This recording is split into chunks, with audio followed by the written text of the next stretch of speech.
Là, bien sûr, il va falloir répondre présent. Gundogan est en route pour Istanbul pour passer les 2 jours de repos. Donc déjà, retour à l'entraînement, c'est demain.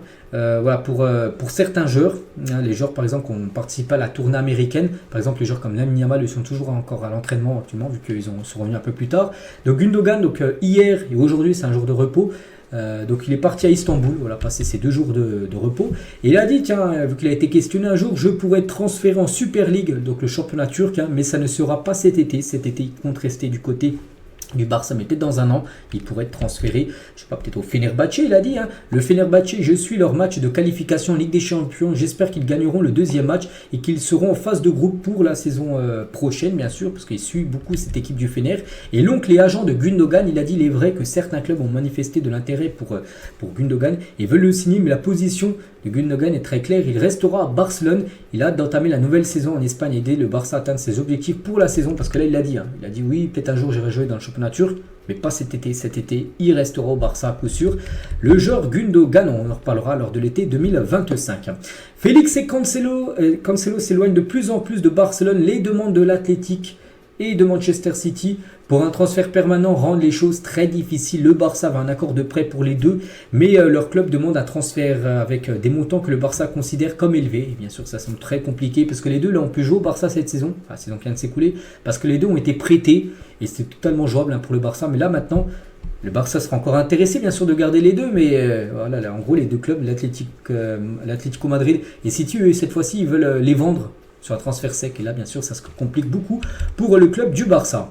Des nouvelles d'Ansu Fati. Seck Fati, là, j'en ai pu parler sur les 10 derniers jours depuis sa blessure. Bah, on a pu parler, Seck Fati, c'est dommage, hein, il a repris la pré-saison depuis le 10 juillet dernier, reprise de l'entraînement. Tiens, demain, ça fera un mois jour pour jour, il s'est blessé, on sait, au bout de 2 semaines. Et il sera difficile pour Ansu Fati de se faire une place dans l'équipe, hein, surtout si l'on considère les récentes performances de Pau Victor. Même si le Barça décide de l'envoyer en prêt en raison de ses salaires élevés, il ne restera que 20 jours sur le marché. Le joueur est également blessé. Ah, ça va être compliqué parce que qui va vouloir d'un joueur qui est blessé actuellement, Ansu Fati? C'est que c'est terrible, hein. Déjà il est revenu fort, en forme en plus, hein. Souvenez-vous, j'avais montré une photo où il était très affûté à la reprise lors des tests médicaux. Il s'entraîne, puis il s'est blessé. Et tiens, le médecin, le docteur, hein, Alejandro Bayo, sur la blessure d'Ansu Fati, la fisite, hein, n'a pas de pronostic, elle n'est pas connue, ce n'est même pas 3 mois, pas 1 ou 3 semaines, c'est très complexe en gros la blessure qu'il a eue, hein. Ce n'est pas comme une panne musculaire dans laquelle il guérit d'un centimètre chaque semaine en fonction de l'ampleur de la blessure. L'important est de choisir le meilleur traitement à ce moment-là, ou plus conservateur ou plus invasif. En gros ils savent pas, même les médecins en gros ils savent pas déjà la durée, hein, ça peut prendre peut-être 2-3 semaines, que ça peut prendre 2-3 mois. Voilà, tout dépend de son évolution, voilà, de sa guérison, on peut dire. Ah, c'est vrai que c'est terrible quand même pour Ansu Fati. Les gars ont l'impression vraiment qu'il est touché par la malchance. C'est dommage parce qu'il aurait pu être très important. Au vu déjà comment il était revenu avec sa condition très affûtée. Il n'a pas fait la tournée américaine à cause de sa blessure.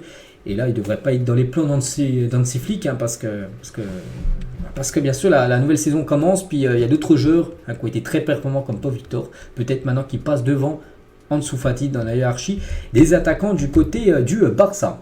Thiago Alcantara fait le lien entre les joueurs et le personnel d'entraînement.